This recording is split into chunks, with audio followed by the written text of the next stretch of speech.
Each week, isn't it great to say that again? We welcome to our NfG stage one of our highly talented members or special guests with something designed to help you and your business. Few people I've met have a clear vision for their future. And in 2011, today's speaker made a decision to pursue his three key passions of filmmaking, acting, and music. And in doing so, he developed a fourth passion, innovation, before moving to the southeast of England in time for the London Olympics to study filmmaking at university. Driven by the fast-paced exhilaration of the world of filmmaking and the need to be creative on demand, he developed a wide range of skills to adapt to ever-changing factors while shooting, where he had to come up with creative solutions on the spot to not lose that valuable filming time, while still getting just the right shot. Putting this ingenuity to work, he looked at ways that many of today's modern visionaries have achieved their meteoric success, including working on an international documentary on innovation, where he travels the globe, filming innovators to gather their secrets. And using this, he has come up with and continues to evolve a teachable formula for creativity, helping bring us aha moments without us hunting high and low and without scaring the living daylights out of his audience.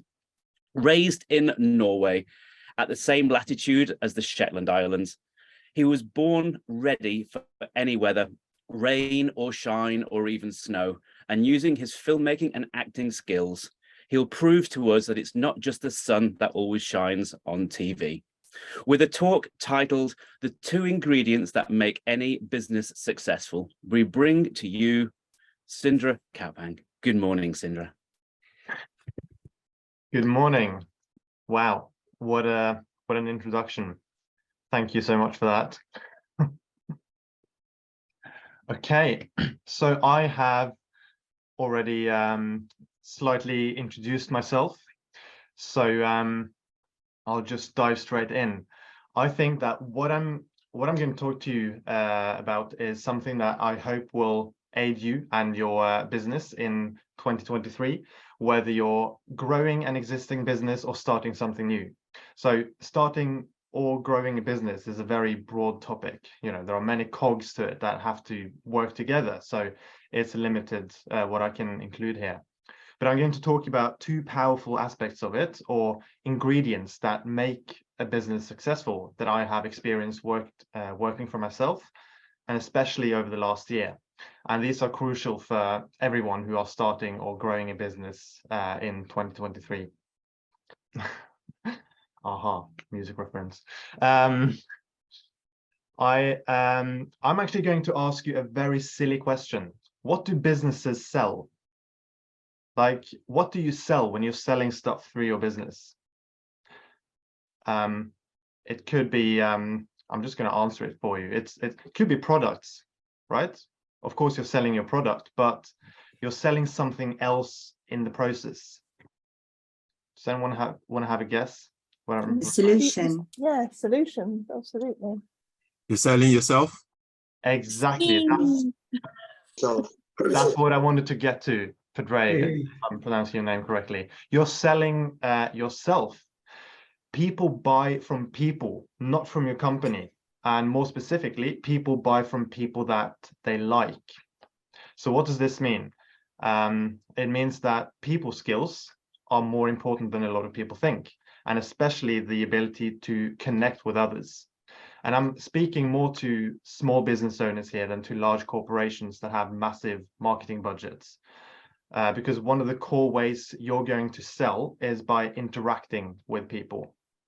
So what I'm essentially saying here is be conscious of how you appear to others. Like one of the best ways to get people to feel good about you and the conversation you're having is to be a good listener. Show that you care and be curious about things that they talk about. So I speak to a lot of new people on a weekly basis, and splash water on my eye. And there are some people that are like speaking to your best friend. They really light you up, and you're left with way more energy than you started with before the conversation. And then there are some people who are like speaking to a dementor. If you've seen Harry Potter, you might know what I'm referring to. Someone who is so bad at social skills that they literally suck the life energy out of you, and you feel drained afterwards. They might be a very bad listener, or don't know when to stop talking, or only talking about themselves. And I don't want to have to deal with dementors. Life is way too short for that. And buying from them means interacting with them. On the other hand, if one of the people that I like has a product that I might need, I would be delighted to buy from them. It means that I'll get to interact more with this amazing person. And I could talk a lot more about how good social skills are good sales skills. And that's something that I'm happy to help you with if you reach out to me. But I need to move on, because the other crucial ingredient to a successful business is, in my opinion, a stunning product or offer. Right? So how do you make a really good product or offer? Because that's a deal breaker. How do you stand out? So I'm going to talk a little bit about that now. And I'm going to just like give you the headlines here.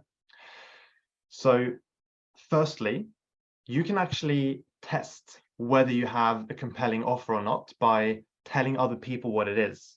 Because when you tell people about it, there are only a few reactions that tell you whether your offer is good enough or not.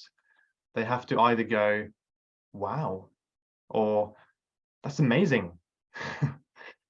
Like anything less than that, you might have to rethink your offer, because otherwise they're just gonna it's not enough to spark any interest in them, so they will just walk away.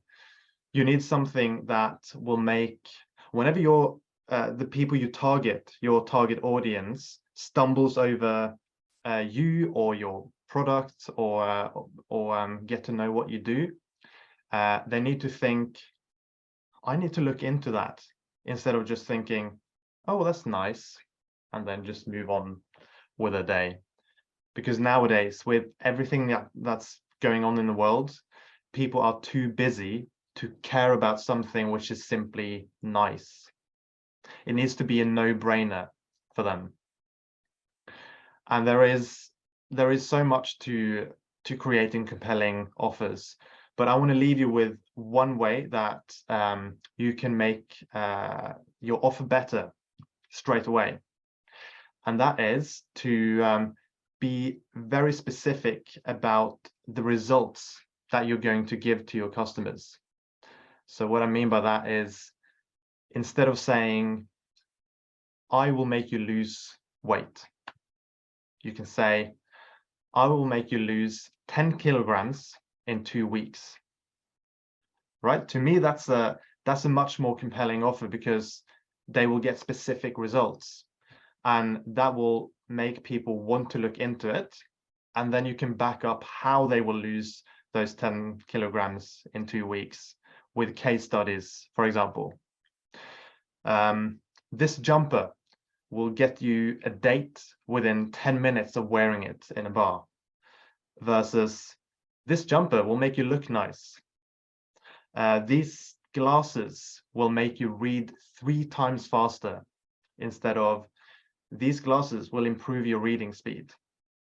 Right? That's what I mean by being specific. Something that catches people's attention a lot more. And even though some people are skeptical about those claims that you might make, most people are much more likely to wanting to look into it if it's worded that way. And you know, there is a lot more to creating a compelling offer than this. And this is something that I can help you with, by the way, because me and Richard, we've been helping people create compelling offers for a while now.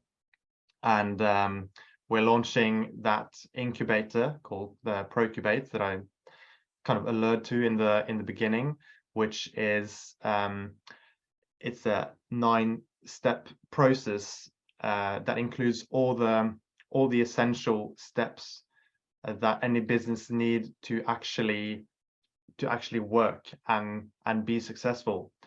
And I'm telling you this because creating compelling offers, that's just one of the 9 crucial steps in the formation of a successful business. And wording it is like in the branding stage, which is a different step in that process. And the reason why we've made an incubator with 9 steps is because it's important that these pieces happen in the right order and that you include all 9 of them. So if anyone is curious about what these 9 steps are and how to nail each step and avoid pitfalls that will cripple your business, we can tell you more about that. You know, you can save months or even years just by avoiding pitfalls. I've been falling into some pitfalls myself in the past, and it's not fun. I'm just really excited by it because everything that's needed from the idea stage to future-proof business is included in those 9 steps. We can get back to how you can get involved if you're interested, but I need to just take 2 minutes to round this off now. So we all know that there is no such thing as a magic pill, but in business there is. A magic pill that can make a good offer even more compelling. It's that T word, testimonials. And you need to be good at showing them off as well. With a lot of testimonials, you appeal to people's fear of missing out. And with a lot of good testimonials, people would think, why are all these people speaking so warmly about this thing I've never heard about before? So they feel they have to look into it to find out what this is all about. And let's go one level deeper. What's even more effective than testimonials? Does anyone want to have a guess? Personal referrals. Exactly.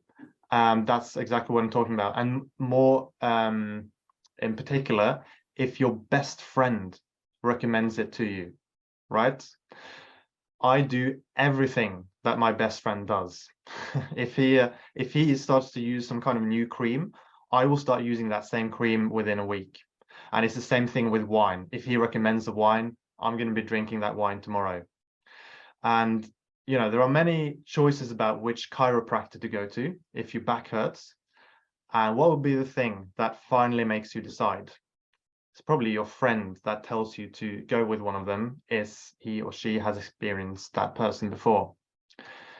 But here's the thing that glues all of this together. It glues these 2 ingredients together that I've been talking about to you now. People will only recommend you to their friends if they like you, right? Oh, you need to go to that dentist in Floss Street. She's such a joy to be around, and I'm always in a better mood when I leave her. Oh, and she fixes your teeth as well, right? Sometimes being a great person is more important than your actual product. So can you see how these 2 things go hand in hand? If people like you, that's the main reason why someone might recommend you, alongside having a great product or offer. So I have a lot of music clients for a private music tuition practice that I run, and people often choose me over someone else who is actually technically better than me for one simple reason: because we have banter, we get on, we have fun. And that's more important than being a stunning virtuoso. You have to remember that people are emotional creatures. So what drives us and make us act are things that affect our emotions. And other people affect our emotions a lot. And that concludes my Monday morning rant. Good morning, everyone.